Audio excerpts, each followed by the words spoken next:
Hello everyone, আসসালামু আলাইকুম। Dream cake house Shariatpur পেজে সকলকে স্বাগতম। আজ আমি আপনাদের সাথে সেই দোতলা ডল কেকের ভিডিওটা শেয়ার করব। তো প্রথমেই আমি একটি কেকের মানে 2 পাউন্ডের একটি কেক নিয়েছি।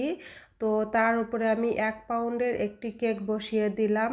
আর কেকটি ছিল 3 পাউন্ডের মধ্যে। আর এই কেকটি যে অর্ডার করেছিল সে ছিল সুদূর সেই সৌদি থেকে আমার কাছে এই কেকটি অর্ডার করেছিল তার ভাগ্নির জন্য। তো কতটা ভালোবাসা থাকে ঠিক না, যে সেই সৌদি থেকে তার ভাগ্নির জন্য কেকটি অর্ডার করেছে এবং সবথেকে দামি সবথেকে বেস্ট কেকটাই অর্ডার করেছে যাতে তার ভাগ্নি অনেক খুশি হতে পারে। তো যাই হোক, আমি প্রথমে 2 পাউন্ড কেকের উপরে 1 পাউন্ড কেকটি বসিয়ে দিলাম আর মাঝে 2টি পাইপও আমি দিয়ে দিলাম, যাতে কেক দুটো ডেলিভারি করার সময় কোনো ঝুঁকি না থাকে।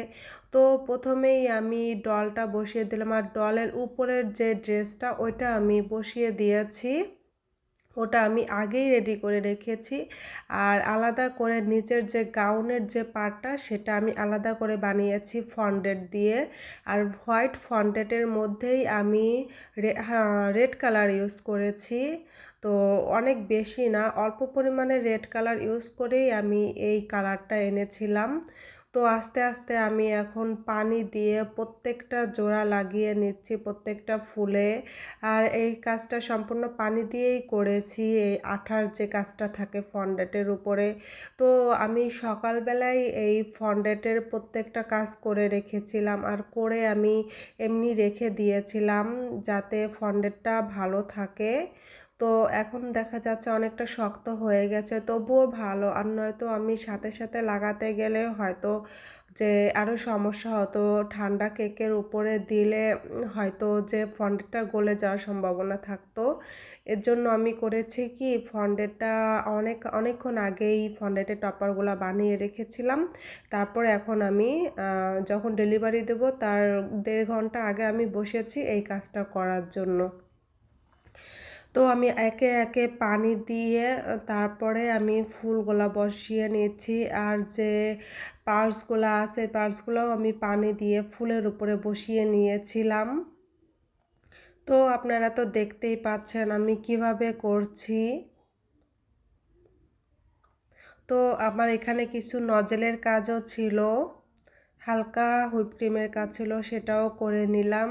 আর এখানে আমি যে বাকি যে টপারগুলো ছিল সেগুলো বসিয়ে নিয়েছি।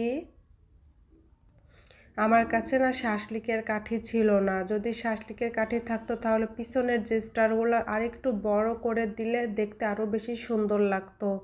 কিন্তু শাসলিকের কাঠি না থাকার কারণে আমি টুথপিক দিয়েই কাজটা করেছি, যার কারণে সবগুলা সমান হয়ে গিয়েছিল। তো এই কেকটি আমার কাছে অনেক বেশি ভালো লেগেছে। আর সবচেয়ে বড় কথা, এই কেকটি আমি কিন্তু সেকেন্ড বার করেছি। এর আগেও আমি 3 বছর আগে এই কেকটি করেছিলাম, আবার এখন করলাম কেকটি। তো কেকটি করতে আমার অনেক বেশি পরিশ্রম গেছে, অনেক বেশি কষ্ট হয়েছে। তো যাই হোক, ফাইনাল লুকটা দেখে অনেক শান্তি।